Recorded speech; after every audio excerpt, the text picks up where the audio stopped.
heading this way? Yeah, in a minute or two. She's going over her notes. I'm sure. Okay. She will.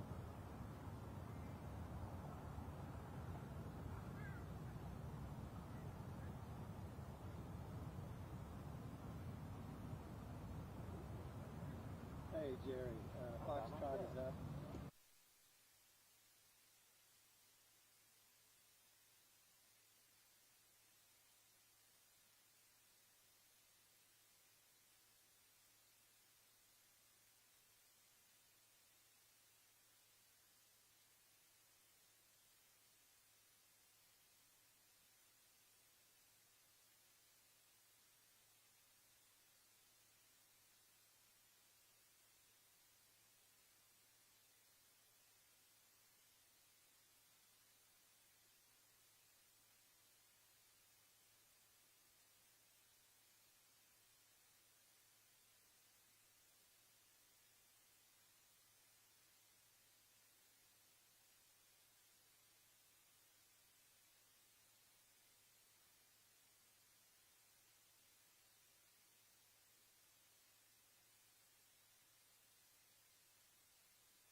Anybody doing this live? We're streaming. So, Streaming right now? No, not yet. Not yet. The Assistant Police Chief, Patty Cantor, will walk that as well. Okay. So by about, I'm going to guess, less than a minute away. You guys, are you streaming this live or no?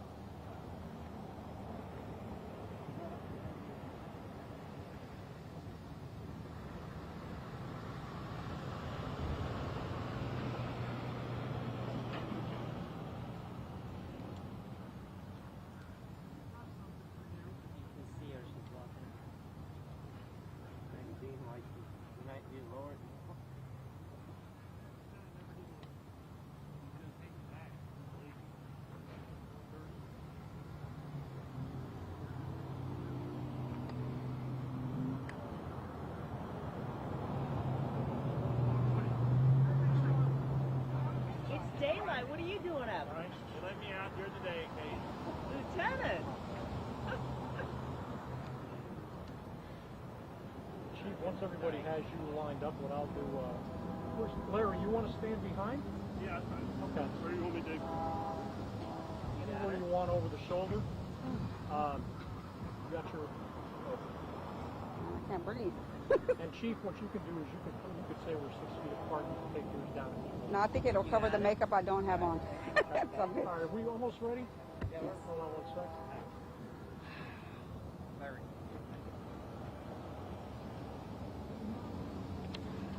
All right, Chief, your name and title for us, please.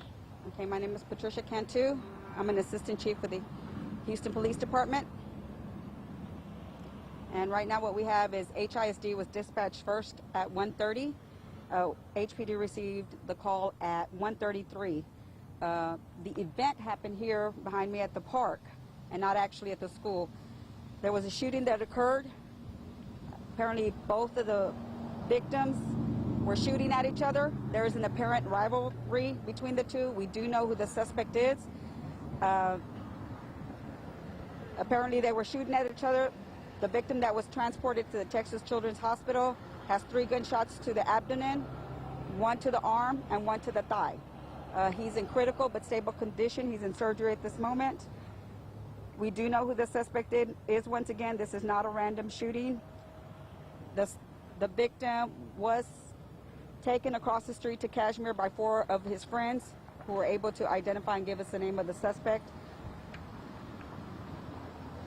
No weapons were recovered. The other victim, suspect, drove away in a red sedan. Both of them are about 16 to 17 years old. The one that was transported to Texas Children's Hospital is not a student of the school. However, the other suspect is a student at Kashmere High School. Does anybody have any questions? Motive. That we don't know yet. Like I said, there's a rivalry, bullying, possibly gang related. So right now we're working on that. Major Assault is on his way to do the investigation. Have you had any issues before in this park so close to the school? Not that I know of, but don't quote me on that. So I do not know that for sure yet. Anybody else hurt? Nobody else. We just have one victim, the 16-year-old, and possibly also the shooter that shot at the one that was transported also was seen limping away. They both had weapons, so we don't know if he's injured, but they did see him limp away from the scene. Was this during school hours? This happened at 1:30. Is there a lockdown for the school at all, do you know of? They did not have a lockdown. At this point, are parents able to get kids as well? Yes, yes, they are able to get the kids. Are you heading over to the suspect's house, or kind of what's the situation in that in terms of trying to pick them up? Since we know who the suspect is right now, we're going to work at contacting the hospitals first before we do that to make sure that medical attention is rendered if that's the case. But like I said, we do know who the suspect is. We will be searching for him at his residence if we do not find him at the hospital. Any video? School surveillance? No, ma'am. No video. About the dangers knowing gunshots flying here in high school, no less. I'm sorry? Talk to us about the dangers involved with gunshots flying in. It's so close to the school. Maybe hold on for Yeah, half a second. I'm gonna.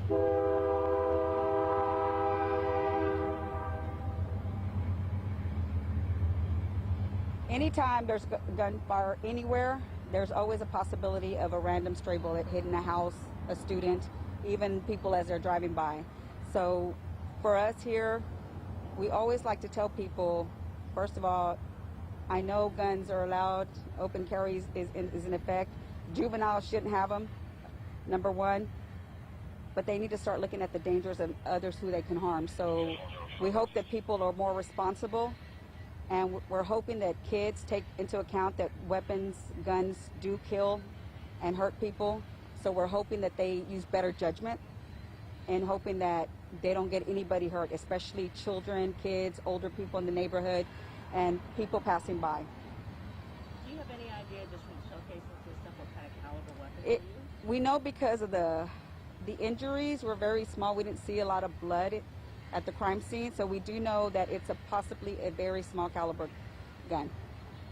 And just for the record, in terms of open carry, what's the limit on that? Like, you have to be how old to open carry?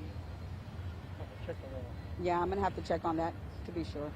Okay. Oh, would there be charges since it was close to the school?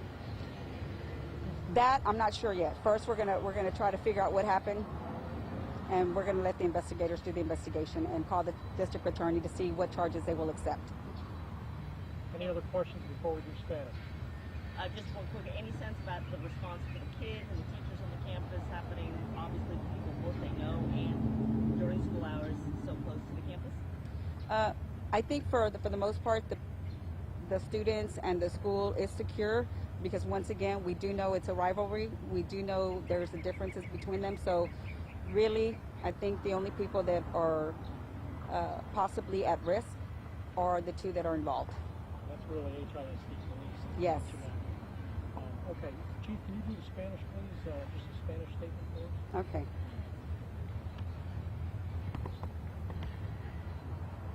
Okay. Soy Patricia Cantú, asistente de jefe de policía. Recibieron la llamada a la 1:30 en la escuela y luego nosotros recibimos la llamada a la 1:33 a disparos. Tenemos una víctima que tiene 5 heridas, 3 en el estómago, 1 en la pie, 1 en el brazo. Los dos se conocen, entonces esto es una cosa que tienen rival contra ellos. La víctima está en su